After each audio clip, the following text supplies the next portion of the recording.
నమస్తే. ఏపీలో ఎన్నికల వేడి పెరుగుతోంది. అధికార వైసీపీని ఓడించడానికి టీడీపీ, జనసేన, బీజేపీ కూటమిగా బరిలోకి దిగుతున్నాయి. వైసీపీ మాత్రం సింగిల్ గానే పోటీ చేస్తోంది. అయితే గత ఎన్నికల్లో ఎన్డీఏ నుంచి బయటకు వచ్చిన చంద్రబాబు బీజేపీ నేతలపై, ప్రధాని మోదీపై తీవ్ర వ్యాఖ్యలు చేశారు. దీంతో బాబుని మళ్లీ ఎన్డీఏలోకి తీసుకోరని అందరూ భావించారు. అందుకు తగ్గట్టే గత 5 ఏళ్లుగా బీజేపీ పెద్దలు బాబుని దూరం పెడుతూ వచ్చారు.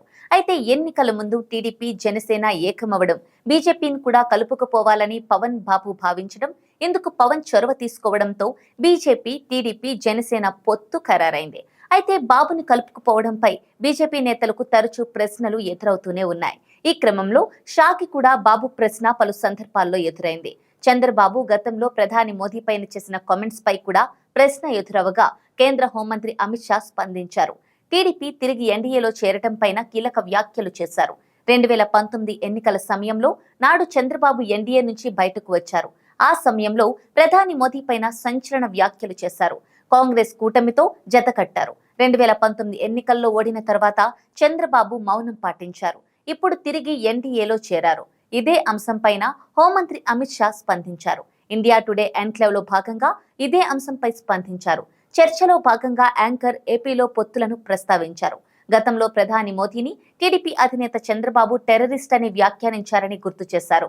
అదే టీడీపీతో తిరిగి ఎలా పొత్తు పెట్టుకున్నారని ప్రశ్నించారు.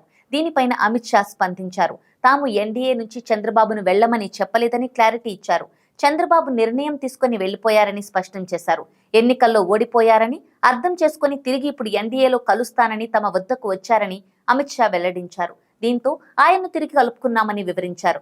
అదే సమయంలో మరో ప్రశ్నగా ఎన్డీఏకు వైసీపీ అన్ని బిల్లులకు మద్దతు ఇవ్వగా ఆ పార్టీని కాదని టీడీపీతో ఎందుకు పొత్తు పెట్టుకోవాల్సిందని ప్రశ్నించారు. దీనికి అమిత్ షా తన సమాధానంగా వైసీపీ తమకు అన్ని బిల్లులకు మద్దతు ఇవ్వలేదని చెప్పారు. ఆ పార్టీ సిద్ధాంతాలకు అనుగుణంగానే మద్దతు ఇచ్చిందని చెప్పుకొచ్చారు. పార్లమెంటులో పార్టీల పరంగా నిర్ణయాలు ఉండవని షా స్పష్టం చేశారు. పార్టీలకు వారి ఎజెండాలు, సిద్ధాంతాలు ఉంటాయని, వాటికి అనుగుణంగా పార్టీలు నిర్ణయాలు తీసుకుంటాయని వివరించారు. ఇప్పుడు అమిత్ షా వ్యాఖ్యలు సోషల్ మీడియాలో వైరల్ అవుతున్నాయి. బీజేపీ నేతలు ఆహ్వానిస్తేనే తాము ఎన్డీఏలో చేరామని టీడీపీ నేతలు చెబుతూ వచ్చారు. ఇప్పుడు అమిత్ షా, చంద్రబాబు తమతో కలిసేందుకు ముందుకు వచ్చారని చెప్పిన అంశాన్ని వైసీపీ శ్రేణులు సర్క్యులేట్ చేస్తున్నారు. అంతేకాకుండా వైసీపీ తమ విధానాల ఆధారంగానే మద్దతు ఇచ్చిందని చెప్పడం ప్రాధాన్యత సంతరించుకుంది.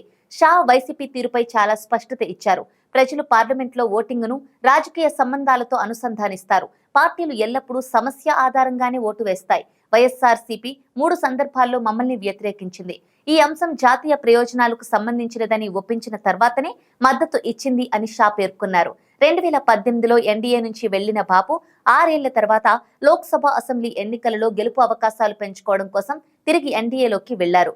ఇక సీట్ల పంపకాల ఒప్పందం ప్రకారం ఆంధ్రప్రదేశ్లో బీజేపీ 6 లోక్సభ స్థానాల్లో పోటీ చేయనుండగా టీడీపీ 17 స్థానాల్లో పోటీ చేయనుంది.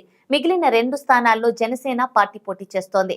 అసెంబ్లీ ఎన్నికల్లో బీజేపీ 10 స్థానాల్లో పోటీ చేయనుండగా టీడీపీ 144 స్థానాల్లో పోటీ చేయనుంది. జనసేన పార్టీ 21 స్థానాల్లో పోటీ చేయనుంది. ఇక తమ మిత్రులను తామెప్పుడూ బయటకు పంపించలేదని, ఆయా రాష్ట్రాల్లో ఉన్న రాజకీయ సమీకరణలను దృష్టిలో ఉంచుకొని బయటకు వెళ్లి ఉండవచ్చని అమిత్ షా చెప్పడం విశేషం. అంటే బాబే అప్పుడు అతి నమ్మకంతో బయటకు వెళ్లి ఇప్పుడు అవసరం కోసం దగ్గరైనట్టు షా మాటల ద్వారా స్పష్టమవుతోంది.